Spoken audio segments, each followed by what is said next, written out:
हिंदू राष्ट्रवाद के लिए जो आज हम प्रयासरत हैं, इसके पीछे सबसे बड़ा कारण अगर कुछ है तो संघ परिवार के साथ हमारा जुड़ना। वैशाली जिला प्रशासन हमसे बड़ी मोहब्बत करता है। द कश्मीर फाइल लोगों को सिनेमा घरों में आपने फ्री में दिखलाया, इसके पीछे क्या सोच थी? देखिए, द कश्मीर फाइल एक ऐसा जीता जागता हमारे अतीत का अध्याय है जिस पर पर्दा डाला। सांप्रदायिकता के भी आरोप आप पे लगते हैं। आपके विरोधी का कहना है कि आप दो धर्मों को बांटने का काम करते हैं। इस बार आप चुनाव भी लड़ने आ रहे हैं, किस सोच के साथ चुनाव में जाएंगे एवं आपका मैनिफेस्टो क्या होगा? हाजीपुर को हरिपुर करने के निमित्त जो हमारा प्रयास है, उन प्रयासों के साथ हम राजनीति के लिए आगे। नमस्कार, न्यूज़ स्टूडियो देख रहे हैं आप। मैं हूं शैलेश और आज हमारे साथ जो शख्सियत है, हिंदू पुत्र के नाम से अपनी एक अलग पहचान रखने वाले राजीव वर्मसी जी हमारे साथ होंगे। सर, बहुत स्वागत आपका। मुझे बहुत बहुत धन्यवाद आपका। आप एक सफल बिजनेसमैन थे, काफ़ी कंफर्टेबल लाइफ जी रहे थे। अचानक सब कुछ छोड़कर सामाजिक कार्यों में आ जाना एवं हिंदुओं की सबसे प्रमुख आवाज़ बन जाना, यहाँ तक की कहानी क्या है? देखिए, हिंदू राष्ट्रवाद के लिए जो आज हम प्रयासरत हैं, इसके पीछे सबसे बड़ा कारण अगर कुछ है तो संघ परिवार के साथ हमारा जुड़ना। संघ परिवार के साथ जुड़ने के बाद जिस तरीके से मन में तो अपने धर्म के प्रति अनुराग और श्रद्धा पूर्व से था, लेकिन कोई प्लेटफॉर्म नहीं था कि हम किस तरीके से अपने राष्ट्र के लिए, अपने धर्म के लिए, संस्कृति के लिए हम प्रयास कर सके। तो जब हम संघ के साथ जुड़े, उसके बाद हमारे मित्र श्रीमान सौरभ जी, एक हमारे भाजपा के यहाँ जिला उपाध्यक्ष हुआ करते थे, उन्होंने हमें जुड़ा और उसके बाद ये कारवां जो चलता यहाँ तक चला आया। बजरंग दल का दायित्व में रहे, विश्व हिंदू परिषद के दायित्व में रहे, उसके बाद स्वतंत्र रूप से आज हिंदू पुत्र संगठन के साथ हम काम कर रहे हैं। वैशाली प्रशासन से भी आपकी काफ़ी नाराज़गी रहती है, समय समय पर वो नाराज़गी देखने को भी मिलती है। हर दूसरे या तीसरे दिन आप किसी न किसी वजह से ट्रोलिंग करते हैं उनका। वैशाली जिला प्रशासन हमसे बड़ी मोहब्बत करता है। कहीं से हमें ऐसा नहीं है कि वो हमारा विरोधी है या शत्रु है, लेकिन चूंकि सरकार का मुलाजिम है, सरकार का पायबंद होने के कारण हमारा जो कार्य होता है वो सनातन के संबंध में प्रखरता के साथ किया गया हमारा प्रयास होता है और उन प्रयासों को सरकार दबाना चाहती है, क्योंकि उनको मुसलमानों का वोट चाहिए। मुस्लिम वोटों के तुष्टीकरण के निमित्त हर एक प्रयास सरकार के अंगों के द्वारा किया जाता है। तो जब हम राष्ट्रवाद को लेकर के अलग जगाते हैं तो सरकार को परेशानी होती है, प्रशासन को वो परेशान करते हैं और प्रशासन बेचारा ना चाहते हुए भी हमारे सामने आता है, तो कभी कभार हमारा उनका विरोध का सामना करना पड़ता है, होता रहता है। द कश्मीर फाइल लोगों को सिनेमा घरों में आपने फ्री में दिखलाया, इसके पीछे क्या सोच थी? देखिए, द कश्मीर फाइल एक ऐसा जीता जागता हमारे अतीत का अध्याय है जिस पर पर्दा डाला गया था और विवेक अग्निहोत्री साहब का हम धन्यवाद देना चाहेंगे कि जिस तरीके से और अनुपम खेर साहब ने उस इतिहास के कालिख के उन पन्नों को उजागर करते हुए पर्दे पर उतारा है। आम जनमानस, हमारा युवा और मातृशक्ति अगर उसको देख पाते हैं तो हमको लगता है कि जो हमारा प्रयास राष्ट्रवाद को जगाने का है, जन जागरण का जो अपना प्रयास है, हम बहुत जल्दी, बहुत कम समय में उनको ये समझा पाएंगे कि जिनको हम अपना समझते हैं वो अपने नहीं हैं। उनसे सतर्क रहने की आवश्यकता है। वो हमारे संसाधन, हमारे संस्कृति और हमारे धर्म के लिए हर तरीके से संकट है। हमारा प्रयास है यह बताने का। सांप्रदायिकता के भी आरोप आप पे लगते हैं। आपके विरोधी का कहना है कि आप दो धर्मों को बांटने का काम करते हैं।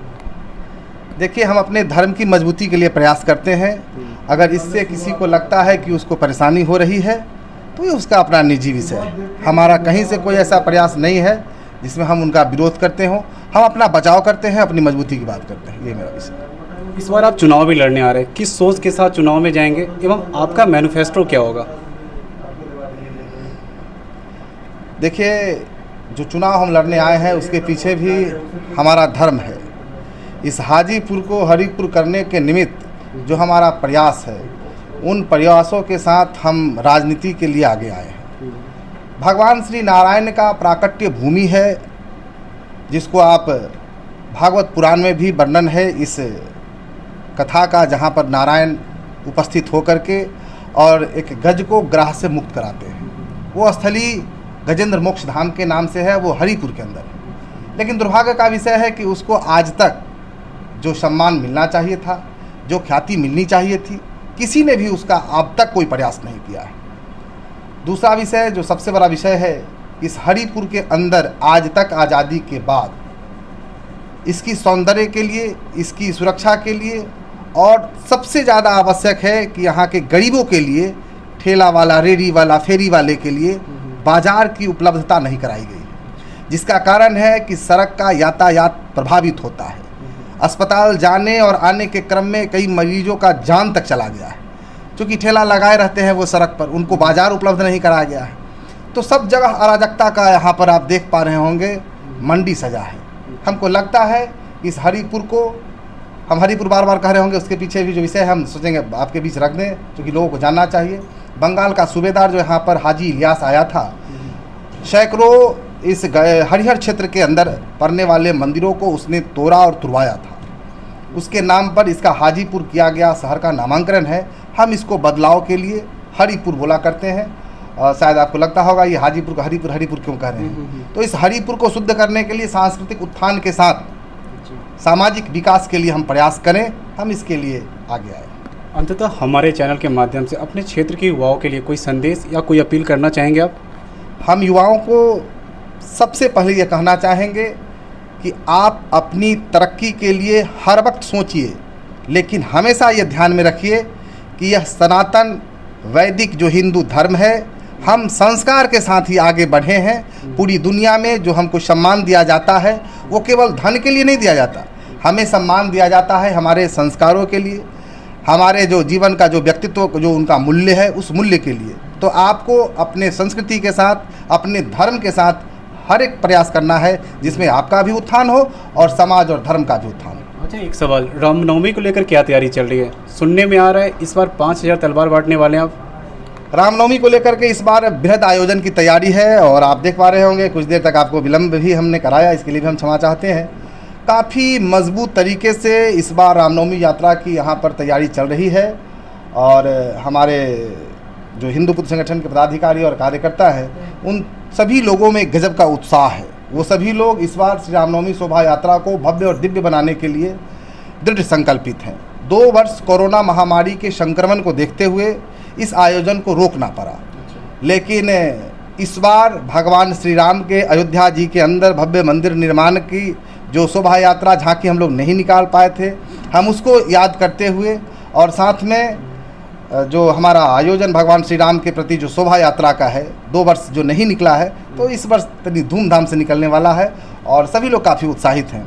5000 तलवार की बात रही, हम तो कुछ ज़्यादा चाह रहे थे, लेकिन डिमांड ज़्यादा है और हमको नहीं लगता कि जो कारखाना वाला है हमको पूरा कर पाएगा, लेकिन फिर भी हाँ 5000 तलवार कार्यकर्ताओं को देंगे। और हमारी भगवती दुर्गा, महादेव, श्री राम सबके पास, सभी देवी देवताओं के पास में पारंपरिक शस्त्र है और वो तो उनको देना है, हमारे कार्यकर्ताओं को देना है। शस्त्र पूजन का विधान है हमारे यहाँ।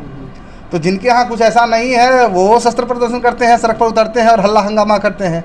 हमारे देवी देवताओं ने तो बताया है, हमारे देवी देवताओं के हाथ में तो गाजर का फूल नहीं है, उनके पास तो शस्त्र है। और हम सब धर्म की रक्षा के लिए, संस्कृति की रक्षा के लिए, देश की रक्षा के लिए, आत्मरक्षा के लिए शस्त्र के साथ शास्त्र जरूरी है और हम युवाओं को बांटेंगे और बांटते रहें। चलिए, शुभकामनाएं। हमसे बात करने के लिए बहुत बहुत धन्यवाद। आपको भी बहुत बहुत धन्यवाद, आभार।